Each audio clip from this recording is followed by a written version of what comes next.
Welcome back. We have 8 rounds down.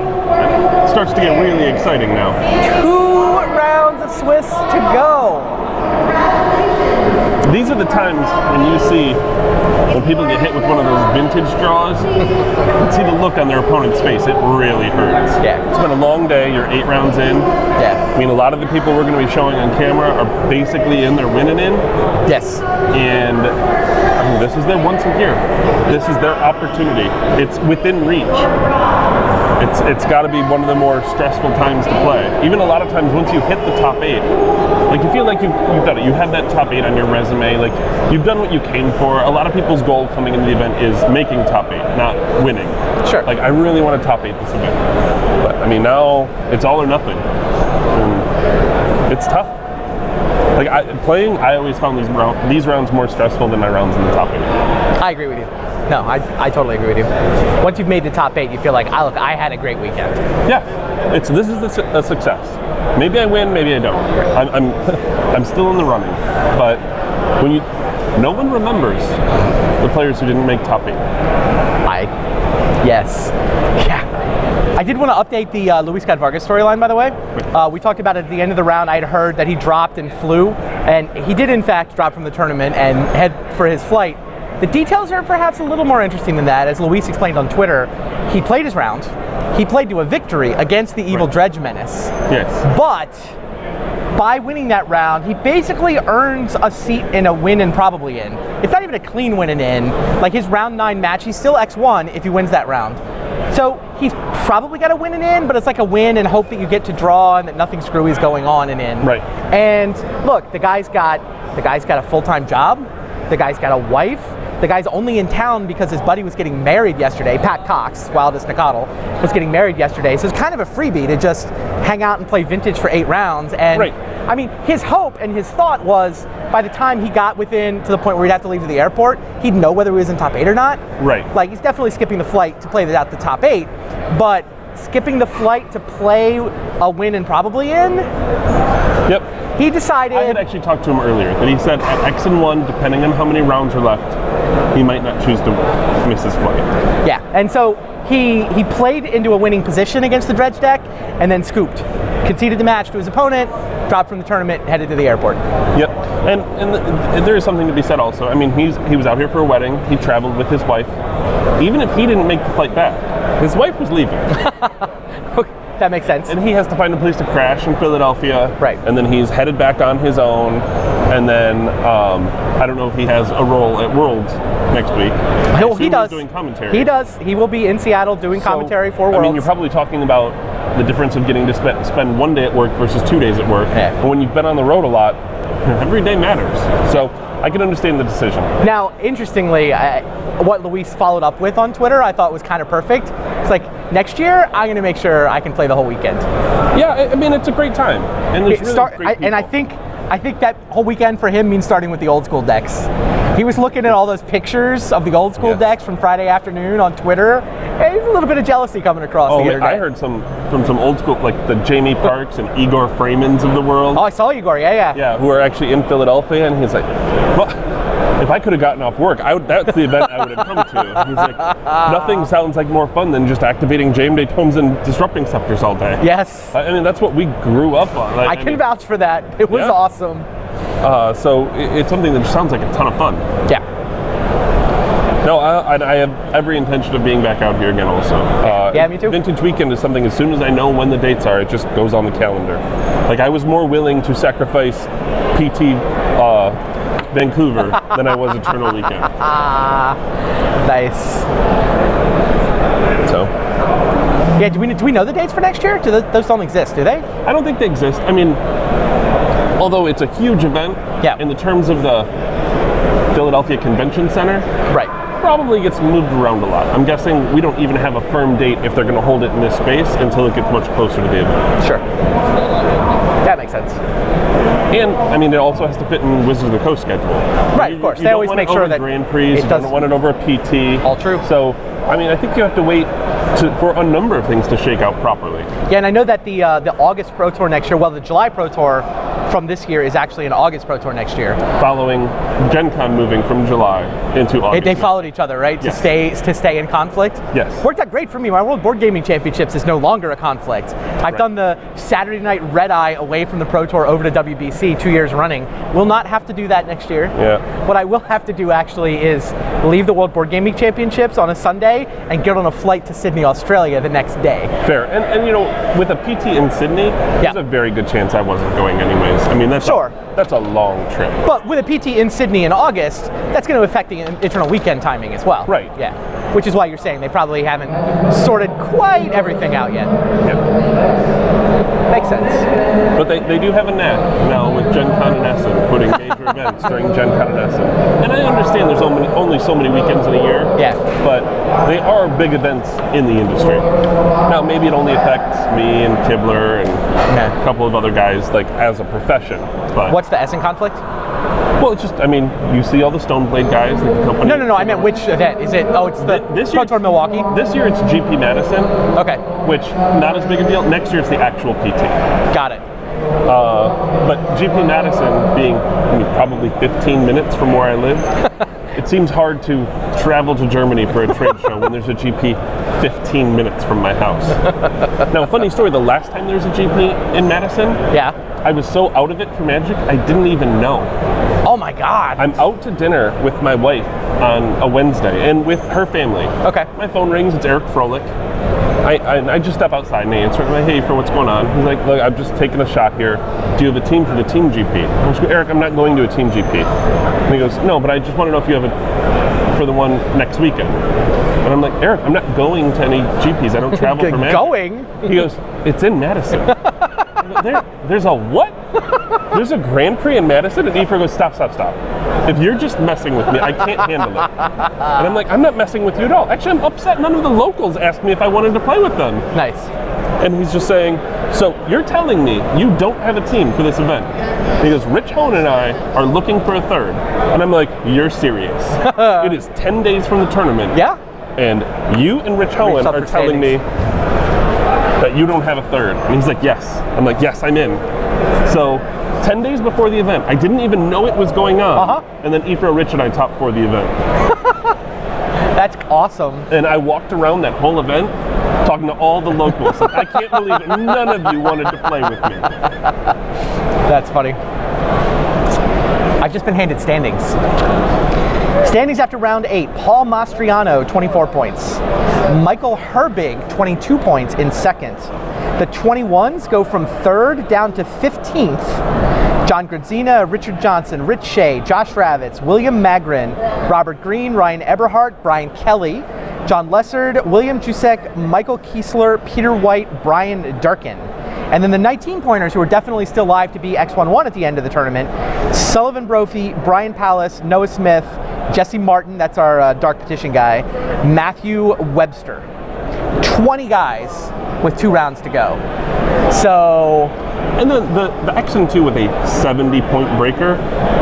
Maybe. Brian Ritter, Chris Pankowitz, Steve Bickle, Brian DeMars, those are your top 4 two-loss players right now. And then there's definitely a gap down to Vince Farino, Mark Taco, Kevin Cron, and getting there eventually. Greg Mitchell, my buddy from Seattle. Yeah, I was talking to a friend. Nick Detweiler is on 6'3". I was talking to a friend that had a matchup in the Swiss rounds today, and he was like, oh, he was playing against another Shops player, and they were just talking about Shops a little bit. He's like, oh yeah, last year I was playing Martello Shops, and people laughs. He goes, yeah, I know. And it's like, why are you laughing? Like, he thought it was kind of rude. He was playing one of the Farino brothers. And he's like, yeah, no, I made the lists. And he goes, what do you mean lists? He's like, well, Espresso Shops and Martello Shops. And like, he's going to go through this stuff. But somebody had to go first. Yeah. And the Farino brothers, that's where they innovated a lot of that technology. Yeah. So that's awesome. I mean, it's just one of those things that brings everybody together at this event. I mean, you have people who really pioneered those deck lists, and people in the tournament who have no idea who they are. And They're featuring Mastriano Herbig, which they have to play. Well, we really get Josh tough. Ravitz winning in. It's really tough for Herbig. I mean, Herbig is still in a loss out situation. So we've got what I think is a Rich Shea winning in and what I think is a Josh Ravitz winning in. But, I mean, with that many X11s, they're not clean, right? But they're both high enough on. You take the draw and trust your breakers is what you do? Because they pair the last round by tiebreakers. Sure. And they will Ravitz and Shea are so high on breakers right now, I think they get to draw. I think that's right. They all get to draw, but I think they get to draw. That sounds right. If they win. That sounds right. Which one are we watching? The one we haven't seen yet, which is Ravitz. Josh Ravitz? Sweet. Yeah, we haven't seen Josh yet, so nice. We get to see Notion Thief. Maybe we get a Notion Thief on camera. I would love it. Awesome. I wish we had face cams to zoom in on the look of demoralization when something gets Notion Thief. Yeah, here's the Josh list. Who's Josh playing against? Robert Greene. Josh is against Robert Greene, so we don't have Robert Greene's deck list yet, but we'll get it. Yeah, we saw Rich earlier. He's on Hangerback Shops. Josh is, I mean, I've been calling this deck Grixis Thieves when it came up in VSL. I don't know what else to call it. No, that sounds great. It's like it's a Dak Faden Notion Thief deck. Yes. Grixis Thieves. I think that's what we're going with. Ravitz is Grixis Thieves. That's what we're calling it. Yeah, I mean, there's nothing. This is just straight. It's a Grixis control deck. Yeah. A distinguishing feature is the greatest thief in the multiverse and the Notion Thief. I mean, this is basically an evolution from the old Knight's Whisper, Mindslaver Welder deck that Kind of control Rich Shea played slaverish. for a long time until. I don't until know he what had to Robert let Greene go. is on yet. We haven't seen his deck list. Yeah, looks great. All right. Yeah. A couple of Pyroblasts in the main that could end up dead. And we're going to say we think this is a win and in because these guys are relatively high in the standings. Josh a little higher than Robert Greene. They're both high enough. Like if I was them, I would draw next round and just kind of trust that even if those 19 pointers win to get to X11, like the 19 pointers, a couple of them have good breakers, Sullivan Brophy and Brian Palace, but you know, Matthew Webster has a 48% opponent's match win percentage. He's not actually relevant. Yeah. What is Robert Greene on? Oh my God. He also has Notion Thief. I'm not sure I want to puzzle out how those interact. Can we throw a Consecrated Sphinx in for good measure? We both draw them all. Sphinx of the Steel Wind. What is this deck? It is Grixis Control. It's the Grixis Thieves Mirror. That's what it is. Well, that seems That's terribly insane. unlikely. I haven't seen a Do these two Grixis. know each other? I mean, these decks look really No, similar. they're not the same, right? I mean, Josh doesn't have Sphinx of the Steel Wind. Does he even have a Tinker? He does. He has Blightsteel. He has Tinker for Blightsteel. Yeah, Robert Greene has Tinker for Sphinx of the Steel Wind. Robert has Consecrated Sphinx, which I don't think Josh has. Yeah, he doesn't have Consecrated Sphinx. Robert looks a little more broken. And, I mean, Josh has 2 main deck Pyroblasts where he has 1. I mean... Yeah, 2 different takes on Grixis Control. But, I mean, they both feature 2 Notion Thieves, and they both feature 3 copies of Dak Faden. And 2 Jaces. Grixis Thieves mirror match. There should be a lot of play in this matchup. Oh my goodness. Play skill is going to be very important. It's a good point. Not that it's not important in every match, Yeah. but this one could very easily be what it comes down to. Especially like the interactive play, like the ability to kind of set up your opponent. I mean, Shops has a lot of play to it, but the play is mostly in the sequencing. Right. What's the right order to deploy these things in? When am I baiting? When am I, trying to resolve something? No, I mean, this the is like an sequencing LSV matters. style match where should I cast this Ancestral or not? Yeah. Like, you may see one of these players sit on Ancestral for 5 or 6 turns. Wow. I wonder if they know. Like, how long until they figure out that they're both Grixis Notion Thief decks? I bet they figure it out pretty quickly, but it's very interesting if they don't quite know. No, the details are shockingly close. I don't think these players know each other. I mean, I don't know much about Robert Greene. I mean, Josh has obviously been around forever. Their sideboards go in such drastically different, it's not like different directions. I don't think that they work together. Agreed. Yeah, I mean, Robert's got tech like he's got a Miko Koro in his deck. Is Miko Koro Notion Thief just I draw? I draw too. It is. Isn't Miko Koro the one that makes us both draw? Oh, yes. The land? Yes. I think that's, I mean, there's been a lot of random blue legendary lands over the years. I think Miko Koro Center of the Sea. Should look that one up. That's great. Yeah, that's the one that we both draw, right? Or I draw 2 and you get nothing. But That is cute. I have not seen Miko Koro in Ocean Thief. no. Awesome. I love it. All right, who's Rich Shea playing? Rich Shea. Oh no. What? Oh, 61 cards! Had to make room for the Miko Koro. Oh boy. And you know, off the top of my head, it has to be I had to make room for Mika Koro. All right, that's Mastriano's list. That's Ravitz. Oh, do we not have Rich Shea's opponent yet? He must be in this pile somewhere.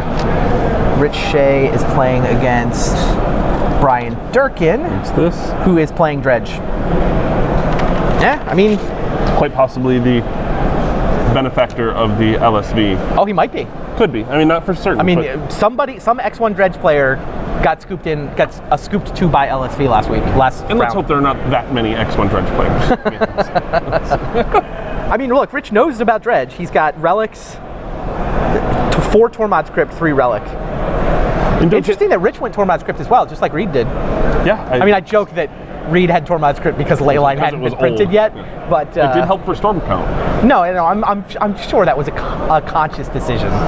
Totally joking there. And we see here Rich has elected for Tormod's Crypt as well. Yeah, and I do give Dredge a hard time. I am actually glad the deck exists, or I can't imagine what would happen with shops. But I just like casting blue cards, and I like covering people who are casting blue cards. But Same. All right, looks like our players are ready. Let's head down to the table.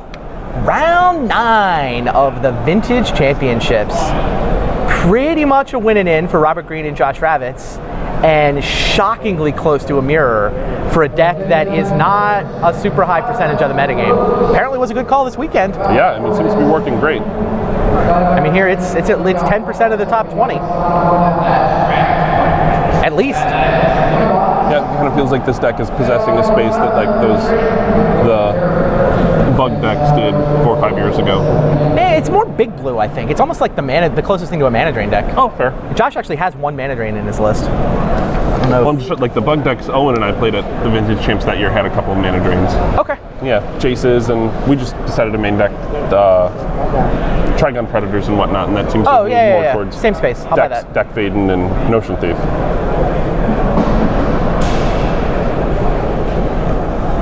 Is this a mulligan from Josh? Or he's not drawn his initial 7? I believe it's a mulligan from Josh. That's 6 Yes. cards. Jace, Preordain, Misstep, couple lands. Yeah, I Keeper. mean, land Preordain. There's Yeah. a Time Walk. Oh, yeah, there's a misstep to protect yourself a little bit. Treasure Cruise off the top.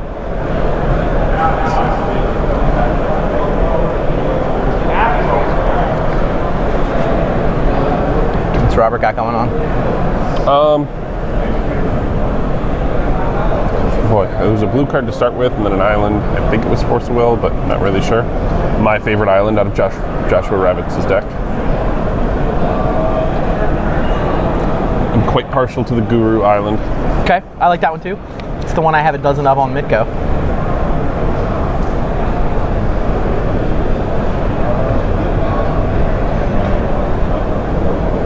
Wow. Lotus and a land. So he can play Jace next turn. It's like, yeah, these are fine. Top. Yeah, top's fine. Takes the land, leaves the Lotus hidden on top.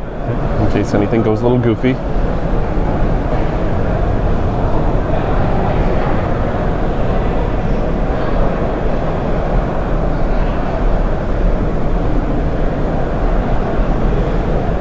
Josh's decision to fetch out a basic island says to me that he does not know what his opponent's up to.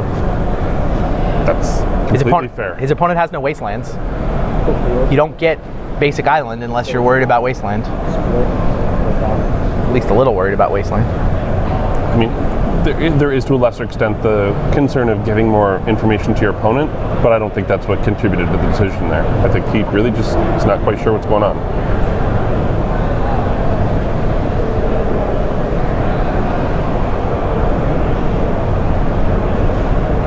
Yeah, his opponent is unforceable on a blue card.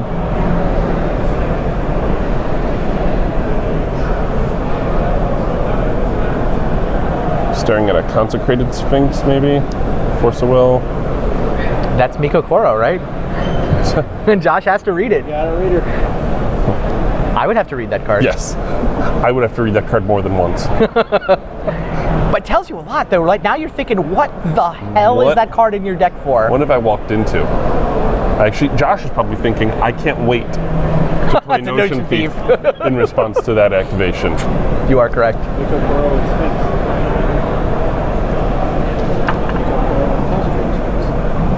Miko Koro is also nice with Consecrated Sphinx. Oh, absolutely. You get one, I get 3. All right. Well, Josh goes for his Lotus Jace play.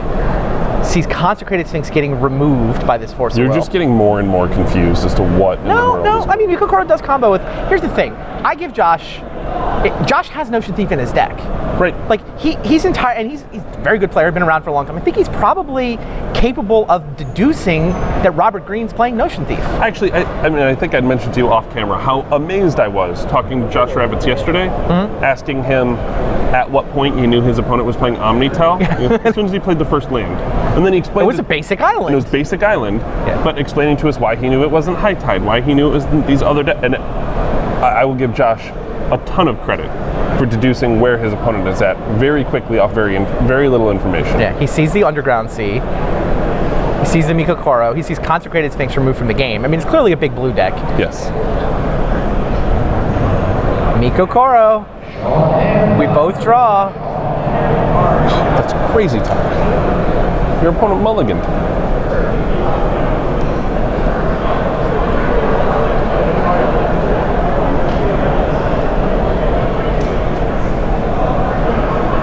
Yeah, at a minimum, Josh is thinking, I can't wait to Notion Thief him. Right. And once you get there, it's not a big step. Yeah, it's like, oh, wait.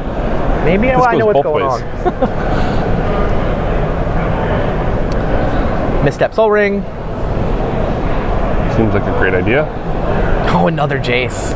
I mean, it won't be getting cast for a while. And I think you just see if you can cruise. Cruise or do you walk? 1, 2, 3, you said 6 cards in the yard? Yep. Yeah, you walk first. Gets a card in the yard. Now you can crack fetch land for cruise, and you have slightly more evidence. What do you leave in the yard? Does it matter with this deck? Is there not even a Yawgmoth Will? Oh, I think he's a Yawgmoth. Sorry, here. Josh. I know. I saw Robert Greene on Yawgmoth's Will. Yeah, there's one Yawgmoth Will. I don't know if there's any Snapcasters. I don't think so. I really like the first Snapcaster in decks like this, but I can understand not playing it. So I think you just leave the Lotus. Do you see the Yawgmoth? Yeah, there's Yawgmoth's Will. Okay.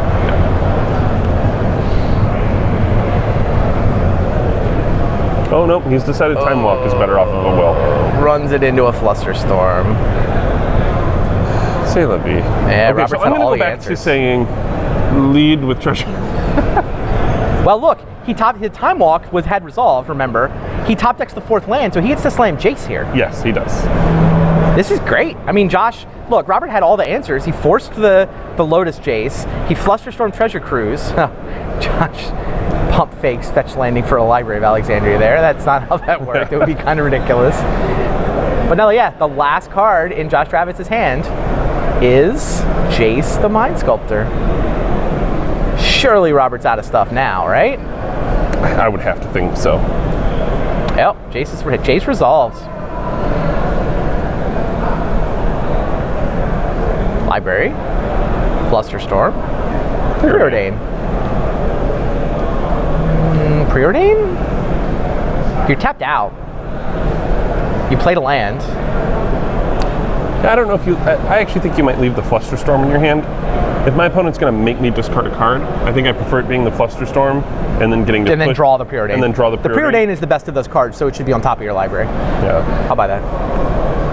Yeah, I really just like the idea of being able to push with the Preordain when you don't have anything else to shuffle up from your Jace. Yeah, push through the Jace cards that you don't want. Yeah.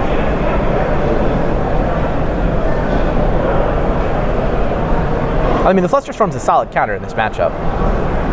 It's good, but I mean, it's not great this late into 2 empty hands. It's 4 mana. I mean, it's still going to be fine if you get in a counter war at some point. It's always fine. There's always times where people tap out. It's not fine against shops. It's always fine in this matchup. Yes, in this matchup. Like, it's in your deck because you want it in matchups like this one. What land is that? It's signed by Christopher Rush, so I'm going to say it's Black Lotus. Oh, it's a Black Lotus. It's a heavily altered Black Lotus by Christopher Rush, probably. I mean, not heavily altered, heavily drawn upon. Yes. Josh finds a misstep off this Jace activation. Yeah, so keeping misstep preordained. He's just going to go bottom on these two, I think. Mana Drain in Robert's hand? Yes. Mana Drain and Unknown. Did Is he there have a Mana Drain? Dismember? I have a question. When Josh played that Jace, did Robert Greene have Mana Drain with Island Mikokoro up? I don't believe so. I actually thought Mana Drain was what he drew this turn. Okay, that makes more sense. Wow, pushing Mikokoro right into Jace too. Jeez. With a sack land out. Like just giving him the option, well, did you really want that card or not? Sounds like Michael Herbig is up a game on Paul Mastriano in a game that Herbig needs more. Demonic Tutor. And I think his hand is Mana Drain Dismember. So just go get his one main deck Pyroblast to stop the Jace. Oh no. Oh no. What do you get? You got Notion Thief? The Thief. It can't be Flusterstorms. Or Mental Missteps. And he can do it with Mana Drain backup. Yes, he can. Oh boy. Oh boy. I actually think, in the dark, I'm going to say Josh is better than this play. He's just going to decline to activate Jace? No, I think he's going to Fate Steal. Or Fate Steal. I will tip my cap to Josh Ravitz if he switches to Fate Steal on Jace. That would be amazing.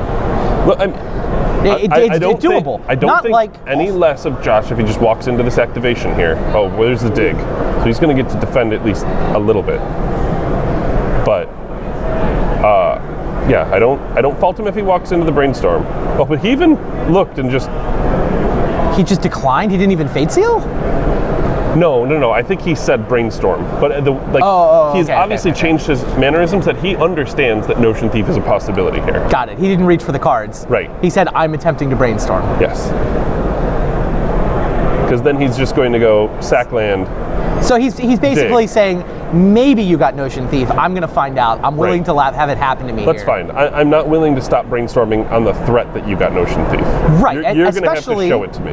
When he can dig through time yeah. as a response to this Notion Thief. And Josh running 2 main deck Pyroblast. Yeah. He's like, okay, Notion Thief. I knew that might happen. Yes.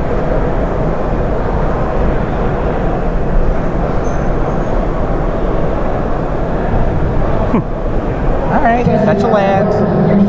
Time to cast a dig through time. Now, if you're Robert Greene, you have to Mana Drain. You have to Mana Drain to dig through time, which gets Flusterstormed. Those are 6? I thought there was 5. Oh, there's 5. Okay, that would be why I thought there was 5. Here's dig through time. Here's dig. Yeah, Robert has to Mana Drain this. This is all with Jace on the bottom of the stack. I actually don't know if he has to. I would. There's been a lot of people today not fighting over the digs. Really? Because there's only 2 mana there. Like, let's say he finds a counter, then he's tapped out. Like, he has to find like a counter and Force of Will. No, he doesn't realize that. Yeah, you Mana Drain. You totally Mana Drain. I agree with you. Mana Drain gets Flusterstormed. Notion Thief cannot be Flusterstormed. It's not an instant or a sorcery. So now dig resolves. Can Josh find an answer to even missed with and a Notion Thief of his own. Wow. Now even a lightning bolt would be good enough, right? Does Josh play? What does he play removal wise? He just has no lightning bolts. Yeah, he has 2 main deck Pyroblasts where he could potentially let the Notion Thief resolve and then kill it. And I think his opponent has Dismember in hand. Wow. I mean, Josh knew this Notion Thief might happen. He had a plan. He managed to Flusterstorm Mana Drain and resolve Dig Through Time, but none of those cards deal with the Notion Thief. And recall, the bottom of the stack is a Jace Brainstorm activation. The Notion Thief is on the stack above that triggered, that activated ability. Yeah, I mean, boy, this Dig could even... It's not good. Just hit the time. It could have just hit the Time Vault too. I mean, there's so many. Wow. So when Notion Thief resolves, Jace's 0 ability is Robert draws 3, Josh puts 2 cards from his hand on top of his library. Right. And then I would assume Notion Thief just attacks Jace. I mean, the gig is up. So Robert draws 3, Josh sort of discards 2, and Jace dies. And Notion Thief is around for the future. Josh gets himself stuck under 2 cards. The cards he has just aren't going to do it. Wow. I don't think Josh did anything wrong. No. I like the way he played this. With the dig there, I mean, you have an incredible number of outs. I mean, the only thing he could have done differently would have been to Fate Seal, just assuming it's a Notion Thief, but I would not assume my potion has a Notion Thief there. Maybe you could try to dig first and see if you have a Notion Thief answer.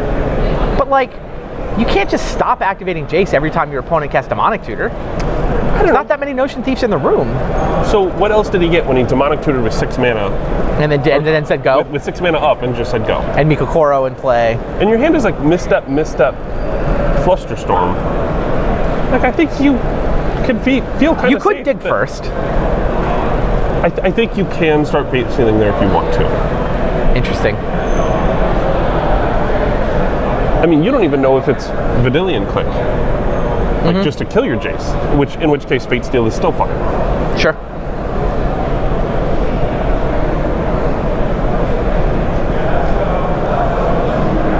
But I actually think that... Oh, here's Mikokoro, draw 2. I actually think that So Josh absurd. really believed Notion Thief was a possibility. He did. Like you said, his mannerisms indicated Just changed, yes. that he wasn't just reaching for the card. He's like, I activate Brainstorm. Looked at his opponent to see if there was a response.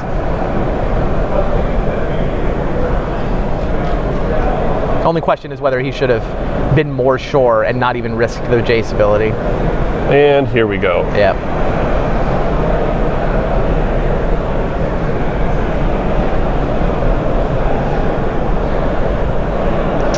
Dak Faden targeting you. I'll draw 2, you discard 2.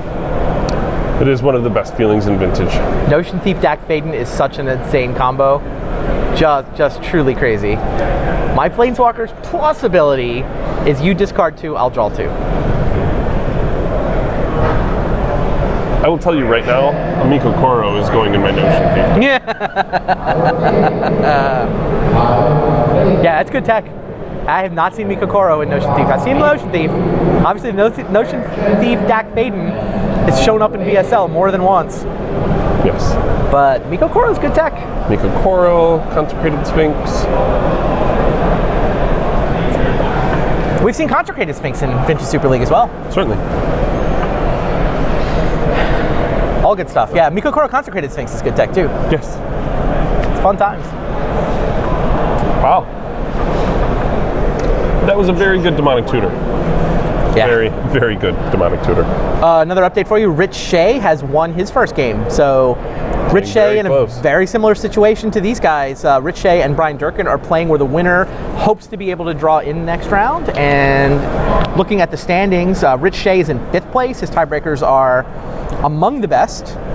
His opponent, Brian Durkin, has really bad tiebreakers. So it's actually the last amongst the 21 pointers. So probably a win and in for Rich and not a win and in for his opponent. Right. But anyway. A win and keep playing. Clearly, both players need to win that game to make top 8. Right. Rich has won game 1. I'm impressed by Robert Greene. Yeah, and maybe I'm wrong. Maybe when that's your deck makeup, you just run Mikokoro every time you have the opportunity. Yeah, I had a hard time running it in early game into an opponent that had a mulligan. Like, I don't want to bring us closer to parity on a percentage basis, but could just be wrong. Well, I mean, I think the assertion is you get to use that card untapped first. Also, like, my deck has bigger stuff. Like, you're running Consecrated Sphinx. You are running Sphinx of the Steel Wind. You just have bigger, more powerful spells in your deck than your opponent does. Your opponent's drawing... This one's really close.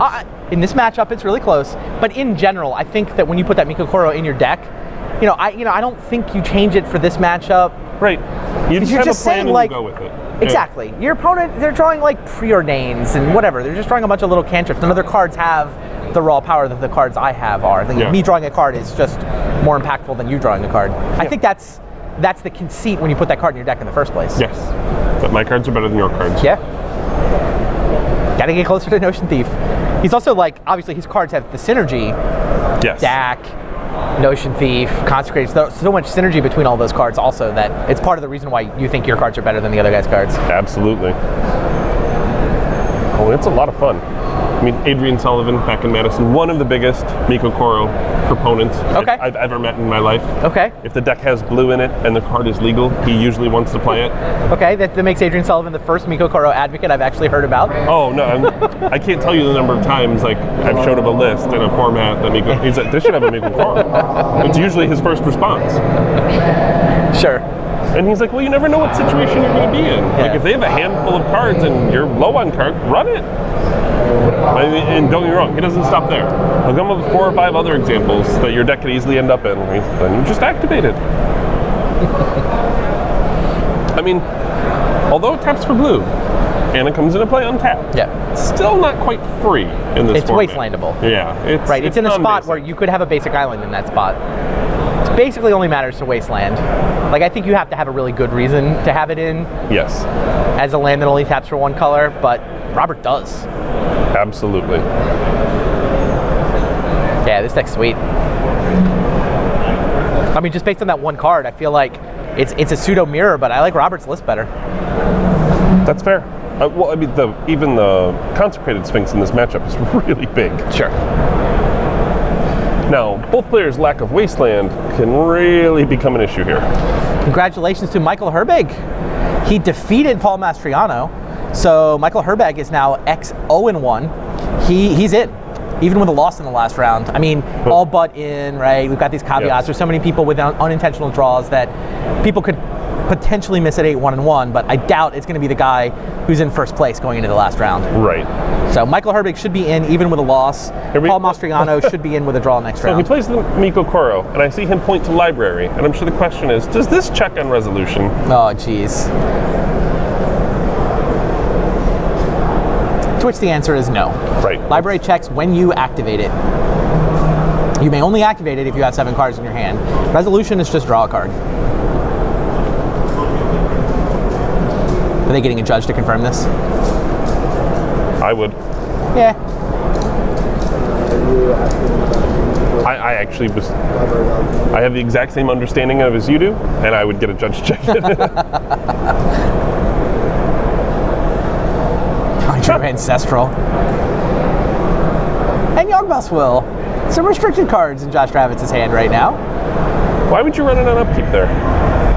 Because you're going to wind up in a situation. You want the information before you commit to a land or anything. Now the danger is if he doesn't have a spell to play, he's going to have to discard. Like, you're either running an upkeep or you're running it on Robert's turn.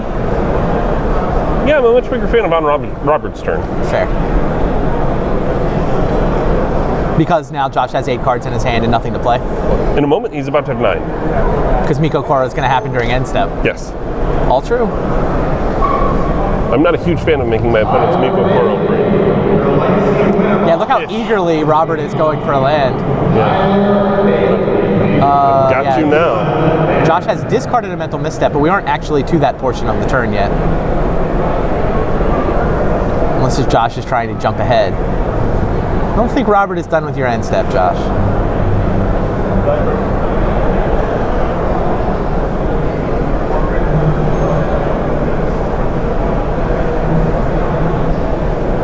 Maybe. Okay. Did not want to give Josh the extra selection for a free card. That's crazy.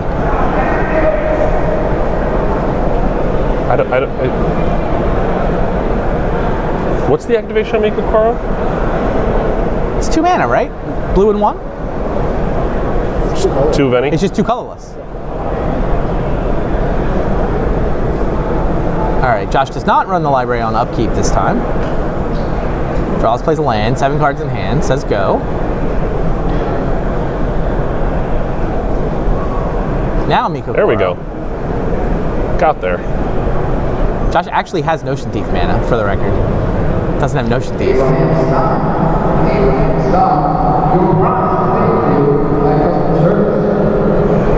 Wow, this card's his only land. That is a little surprising to me as well. Yeah, and your opponent has Lotus in play. You just want to get back to mana parity as soon as possible. Miko Koro, fighting library. This is insane. To a draw. Yeah, to just Basically, you have library, but I have 2. Like, heaven forbid I hit my own library here.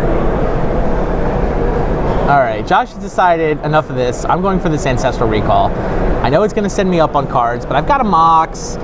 I'd love to get in a counterspell fight where I can sort of use some of my cards, cancel out some of your cards, resolve my Ancestral. I'm full hand. Oh, and Robert is just, nope, not interested in fighting a counterspell fight. I'd prefer for you to discard to hand size. And Josh did not draw a land. Didn't see one. Yeah, again, I'm a little bit surprised at that Underground Sea. Okay, that was all in Robert's turn. Josh draws Ponder. Oh, he does have a land. Okay, he's fine. And the Emerald. You just lead with Time Walk here, right? Yeah. I think he's got 8 cards, right? You Time Walk, then activate Library.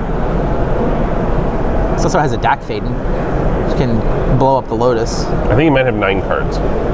I still think you lead with Time Walk, and then if it resolves, you Ponder and draw 1 in response. Okay. You don't get to play Dak Faden if you spend your mana that way? I don't know how pumped I am on Dak Faden. Well, I want to do something with my mana. Like I would Dak Faden instead of Pondering. I mean, I might Dak Faden and try and steal his Lotus or steal his Mox Ruby. Yeah. Steal the Lotus. Or attempt to steal the Lotus, which effectively destroys it. But do you just want the mana for yourself? Do you just want the Ruby? I don't know. Maybe. He's going to lead with Dak Faden, which is also reasonable. And he's got Pyroblast available to defend it. I mean, I think getting Dak Faden down is really nice. Gets you a lot of selection. It sets you up for when you draw the Notion Thief. It runs you into your opponent's Notion Thief. Well, you're the one on the library. You should, and you just resolved an Ancestral. You should be able to stop that from happening. All right, here's Mana Drain. You're going to say no. The only question is, how are you saying no? I suspect that answer is Pyroblast. And Josh is on, what, 8 cards, right? So you can Pyroblast and then draw from the library.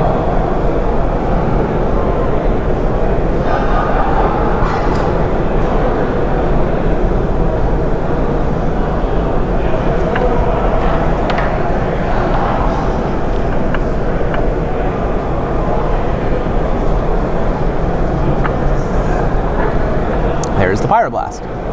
Now, how much more can Robert fight? Force of Will blue card? Is Dak that important on this board? Yes, I think so. I think once you've started with the Mana Drain and your opponent's been librarying, you're just kind of trying to get them off library. And you're going to counter the Pyroblast, of course, because you want the 3 mana next turn? I think so. Nothing else, it's a free Miko Koro activation. He's going to Force of Will the Dak, not the Pyroblast. Well, at this point, shouldn't you... Oh.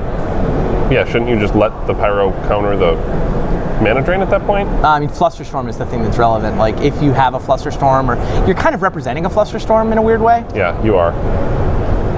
By saying, you know, I'm still going to leave this Pyroblast around that I could potentially target later. Or like a Mind Break trap. Sure.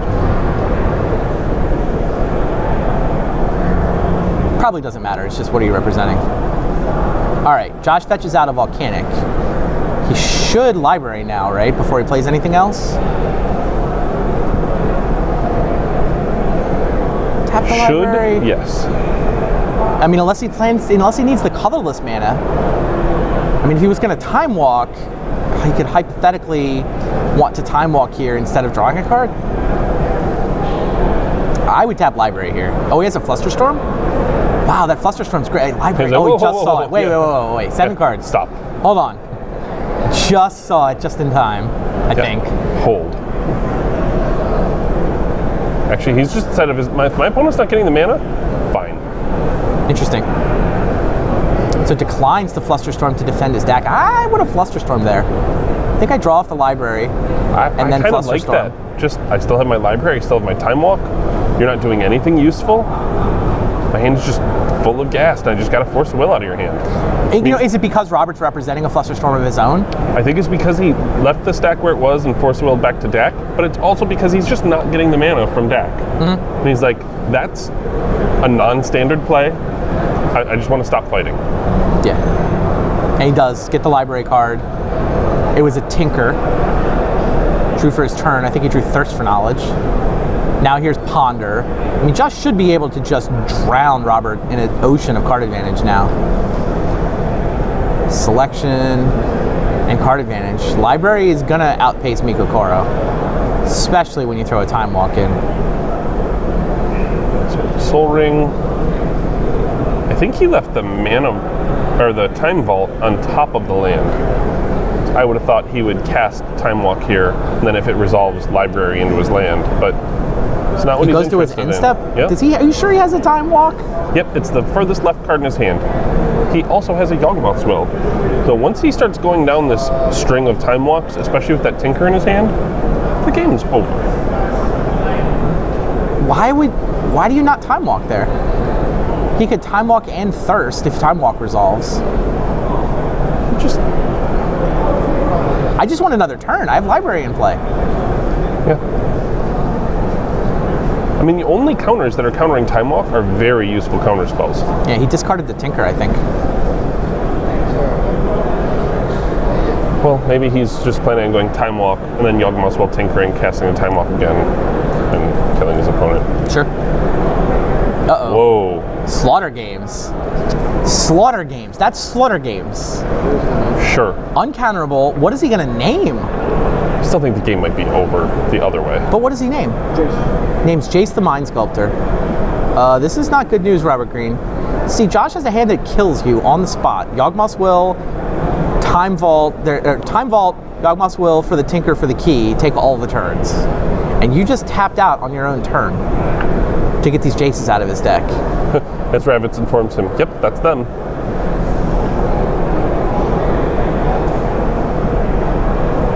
I mean, Robert has a Lotus to defend himself with, but I mean, Josh has just been trading cards. Let Robert win a fight. Robert's got, what, Mana Drain, and that's it?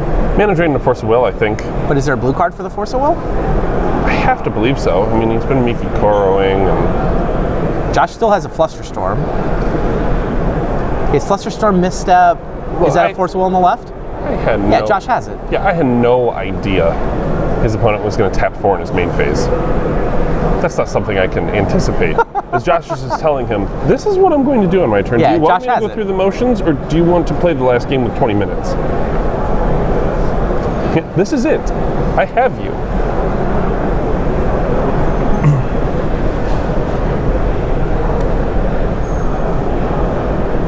Draw's not a catastrophe for these guys. Basically, a draw puts them both in win-and-ins next round, given that their tiebreakers are pretty solid. All right. Josh draws a card off the library, untaps, draws another card. It's a Notion Thief. Don't think he needs the Notion Thief at this point. What he needs at this point is Yawgmoth's Will. I really think you... He's been holding this Time Walk for a long time, but I think it's time. Congratulations to Rich Shea. All right. The good doctor has won his round, and we think he'll be able to draw into the top 8 next round. Wow. Great showing by Rich Shea. He's top 8 at this event before, but he's never won it. No. Well, I know that would mean a lot to him. Top 8's moving to workshops. Wow, yeah. All right, Time Walk. I like Josh's line. See, if you get Time Walk to resolve, now it's okay to sort of tap out and try to fight through something more important because you know you're going to get to untap. Let's just toss a Notion Thief out there. How does your opponent deal with Notion Thief? Sure. And he'll counter it, and maybe Josh will force a will back, or he'll... What? Okay. Doesn't want to use his only mana drain on a Notion Thief. Oh, now there's Dak. I could Yawgmoth's Will and Tinker of Voltaic into play to take all the turns, but what if I just deplete your entire hand first with this Dak Faden? I mean, I think you might still just lead with Yawgmoth's Will and see what happens. Yeah, resolve Yawgmoth's Will ends the game. It sets up Vault Key.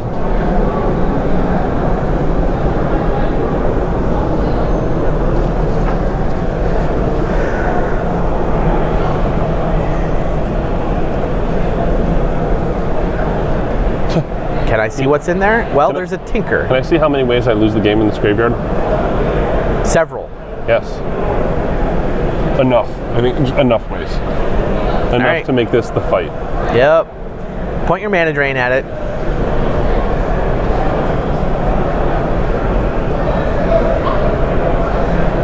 He just said sure? Your graveyard doesn't scare me. What? Oh no, it's still on the stack. Okay. Thinking. I hope there's mana drains in the top 8. I guess all we need is a resolution here, right? And the winner's probably drawing in. That's good. That's absurd. May I time walk? All right. Yeah, sure. I've got the time walk plan. I know I'm going to get an untapped step. Play a land. Ancestral. She's just going to tinker. Yeah, can I tinker? And I'll pyroblast out of the yard. I'll ancestral in response. Robert Greene should just scoop and go to game 3. I mean, what happens if he says tinker is okay? Okay, he's not gonna. If you see the tinker in the graveyard and you want to fight a counterspell war over it, fight the Yawgmoth's Will. Yeah. I agree. Yeah. Okay, I'll counter with these free counters that you gave me access to.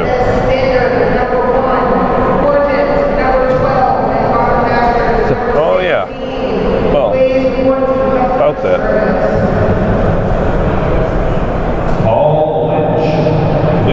Dig is a response. Should probably have done all this as a response to the Yawgmoth's Will. Not that it was going to work. There's the Flusterstorm. Are we at the scooping them up phase? What if I show you a Voltaic Key? Is that good enough? Maybe he boarded it out. Sorry? Maybe he boarded it out. I have an Ocean Thief. I'm going to attack you 5 times. Can we shuffle up for game 3? Yes. All right. Okay. Josh is, I think, he mildly frustrated that 5 minutes ran off the clock after he had the game 1. After his opponent saw his hand. Yeah. And he just said, do you see these? Yeah, you're dead. I've got you. Well, Josh was right that he had it. Yeah. But yeah, opponent made him go through the motions, and whatever. It's totally reasonable. Right. It's totally within Robert Greene's right. It does give them a little bit less time to finish game 3. That is the only downside. I mean, you don't know how much vintage these guys get to play, and I'm not saying he enjoys being on the receiving end of that. But sure. He might just want to see the flow of the game, of how it plays out, in case the game is closer in game 3. He can understand the pacing. Right. When time's not a factor, I do want to see how my opponent is going to go about killing me. Right. Even in a Vault Key scenario, I want to know what's their approach to a Vault Key scenario. Well, I mean, there's already a 3-1 in play. Yeah. Understood. But as a general point, like making them play it out, you do gain some information that might be useful to you in a future game, as long as you're not sacrificing clock to do it. Yeah. So this is the last feature match this round. We have Michael Herbig has already defeated Paul Mastriano, so the two of them should both be in the top 8. Rich Shea defeated Brian Durkin. We think Rich Shea will be in this top 8 as well. And the winner of this hopes to be able to draw next round. Yes. Yeah, the last 5 minutes might matter here. I mean, there's a lot of very intricate interactions in this match. Yeah, these are complicated, very intricate decks. And these games can definitely go long. And the stakes are pretty high, right? People tend to play slower when the stakes get this high.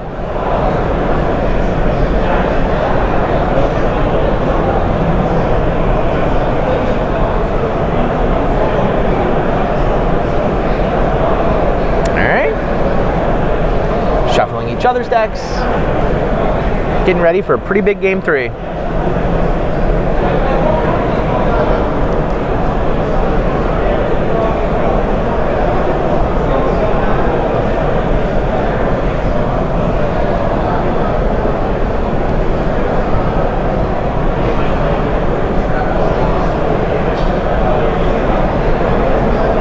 Who do you like in game 3? I think I generally like whoever's on the play.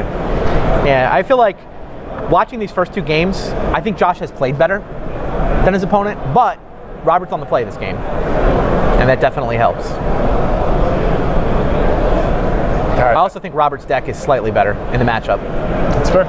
You know what? Josh has a library now. I like Josh's side. I like Josh's side as well. And every time it looks like that minion is going to eat his hand of cards, and once you see it, you can't unsee it.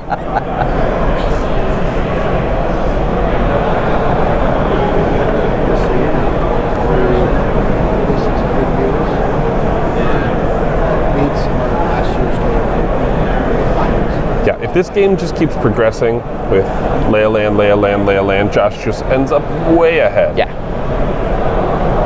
His opponent has to find something to put pressure on that library. Does he even play a strip mine? No. Gotta make room for the Miko Koro. He could have just played 62. Yeah, I like having one strip mine in these lists. I agree. A lot of times it's hard to have a strip mine and a library. Wait a second. Does he not have a library? You have to find room for the Miko Koro. He really does not have Library of Alexandria? I'm not finding one. I think all his lands are over here. Oh, wow. We haven't seen one. Yeah, right.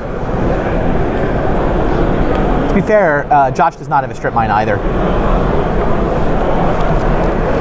Luckily, his opponent doesn't have a library. And a Library of Alexandria is essentially the card that won game 2 for Josh. I mean, there's a lot of other stuff going on, but the library was great. And now here, it's also very good. Huh. Yeah, Robert goes for Dak Fade, and Josh doesn't actually want that to resolve, but I don't know that he can do anything about it with his current hand. So he's going to thirst for knowledge in response. I think your hand has to be pretty lackluster for that to be your approach.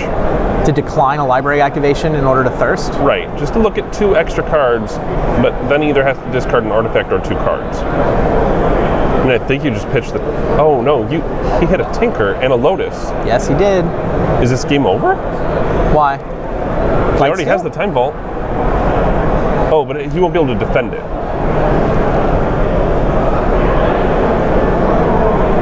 But I think that's at least what Josh is thinking.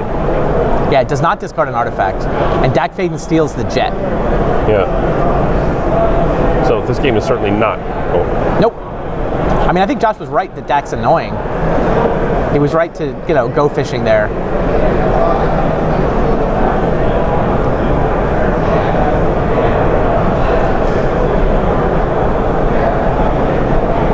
Well, Is that a deck of his own? It's funny.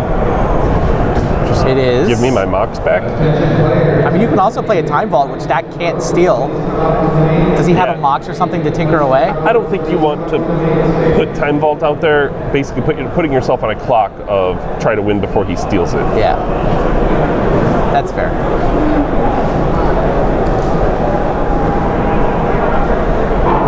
Stealing that Mox Jet is a pretty big swing here. It is a very big Suddenly, swing. Josh is once again going to be tempted to tap library for mana rather than a card. No, he needed something to put pressure on that library, and he has found it. Yeah. Black Lotus. Off the library plan. Dak Fade. Interesting. He played the Lotus so that he'd have blue mana for Flusterstorm. But he can Flusterstorm and dig. Yeah. Flusterstorm would be 6 cards, Lotus would be 7. And now, hilariously, steals back his own Mox Jet. But that's a huge win for Robert Greene. He's just off the library. Yes. And his hand is just the never-ending string of Force of Wills. And now, is this a race? First guy to get an Ocean Thief wins? Well, I mean, I think Robert can defend it much better. He doesn't have one in his hand, does he? No. Notion Thief would be upset. This is first guy to stick a Notion Thief is going to win this game if one of them sticks a Notion Thief. If somebody sticks an Ocean Thief, yes.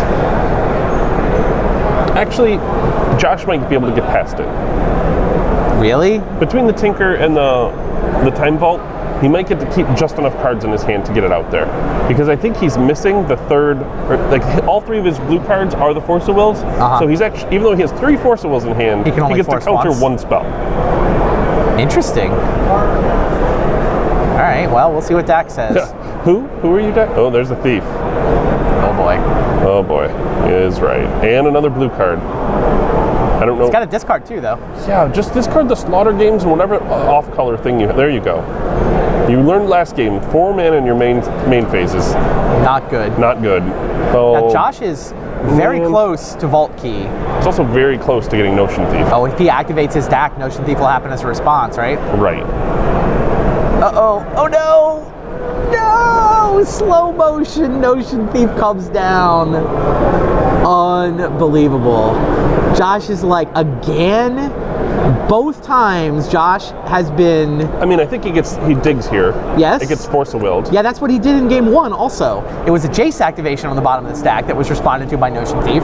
Josh resolved a dig through time, and it wasn't good enough. Wait, so he digs here, It gets Okay. Force-a-willed. Okay. He Flusterstorms the Force-a-will. It probably gets Force-a-willed again. Okay. Notion Thief hits. And what does he keep? Tinker Time Vault against 2 random cards off the top. So you're saying it's not over yet? That Josh may actually be able to stitch together Oh, Vault no, Key. sorry. This is like Tinker Time Vault's actually terrible now that there's 2 things. There's 2 counters on Dak Faden because I don't think you'll have the mana Josh, left over to Josh run a has turn. to play them all at the same time. Yeah. If he says go, Dak Faden can steal one of them. So Josh has to script a turn together where he plays all of them. Oh, he's just deciding Notion Thief is fine. I see him looking at the 2 cards he wants to discard. Interesting. He's not even going to try to dig his response? Oh, now, if his opponent starts hitting blue cards off the top. Wow. Oh, boy. Notion Thief resolves.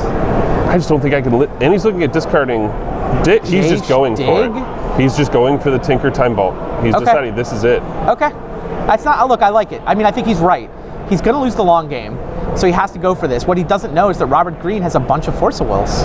Yeah, in all honesty, a typical hand I think he beats right now. Right. Yeah, this is a totally legitimate line with a very real chance to win. He's got Flusterstorm backup.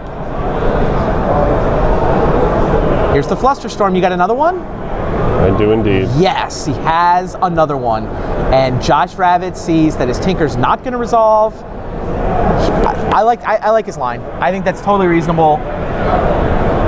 If he digs as a response, and he's not going to wind up being able to hold enough cards, he's not going to have enough mana You're right. to try to deploy this plan. I like his line. He just left himself with... I just don't beat 2 Force-a-wills.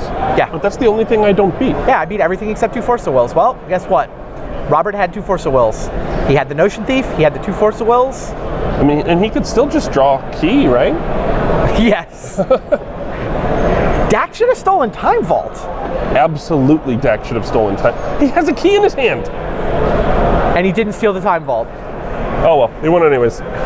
Congratulations to Robert Greene. Robert Greene was the one who stuck the Notion Thief in the Notion Thief mirror match. Game 1, it was Josh's Jace the Mind Sculptor that prompted the Notion Thief to come down. Game 3, it was Dak Faden. Notion Thief wins those fights. Yeah, it's tough. Absurdly powerful card when those Planeswalkers are running around. Absolutely. Wow. So, Robert Greene looking to draw in. Josh, maybe he has a chance with a win to be the Tiebreakers were X2. good. Yeah, I don't know. There's so many unintentional draws. Make it really hard to know how many win-and-ins, how many people can draw next round, how many people are worried about losing to breakers from the X1-and-1s that are going to win and come up. Crazy. So, yeah, Josh was 4th of the... Oh, he drew the key with the DAC. He didn't have the DAC. The plus from the DAC is where he found the Voltaic. Oh, okay. So he couldn't steal the vault. That makes way I still more think you should sense. steal the vault. I would steal the vault because Right. it means Voltaic is no longer an out for Josh Ravitz. Right. Yeah, I would have stolen the... I think stealing the vault, even though you do lose your DAC, maybe.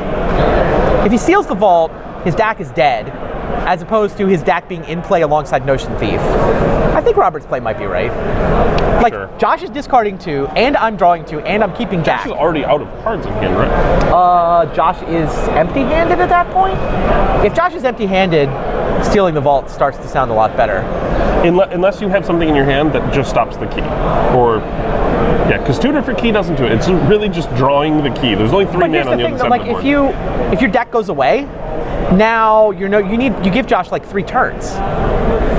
His Notion Thieves can take a little while to beat down. Now you have to kill him by attacking with Notion Thief 3 or 4 times. Fair. Okay. And you don't know what those 2 cards are going to be. There's probably a pretty high chance that those 2 cards can stop the key. Yeah, I would. Whether it's dig or mental misstep or mana drain or whatnot. Sure. Anyway, still great decks, fun decks. We think Robert Greene will make the top 8 here. Yeah. Obviously, going to be a lot of people staring at these standings. So Yes. many people on X1-and-1. They're trying to win to get into a tie for the top 8. And then you've got the X1s who are like, well, if I draw, I fall into a tiebreaker scrum. So maybe I have to play. It depends on my tiebreakers. We'll sort it out. But definitely have a copy of the standings when we sit down to talk to you guys through round 10. Stay tuned out there. Yeah. Things are just going to get more exciting from Yeah, here. I think we are going to have an X1-and-1 cut. I don't think the 2 losses are going to make it. That sounds right. I think that's right. There's so many people, like, if everybody draws, X1 and 1's going to miss. Some people will miss Right. at X1 and 1. So that's what it looks like eyeballing it. Stay tuned. We're going to have, so I assume we'll have some win-and-ins next round. And then we have a top 8 to play out. Yes. Tournament's going by pretty fast, actually. 9 rounds in, it's only like quarter to 8. They're doing a great job keeping it moving. Yeah, I mean, 13 rounds is a lot of magic to It finish is in a- one day, but we might actually finish it in one day. Yeah. We're still drawing live to finish it today. Stay tuned, guys. We'll see you shortly.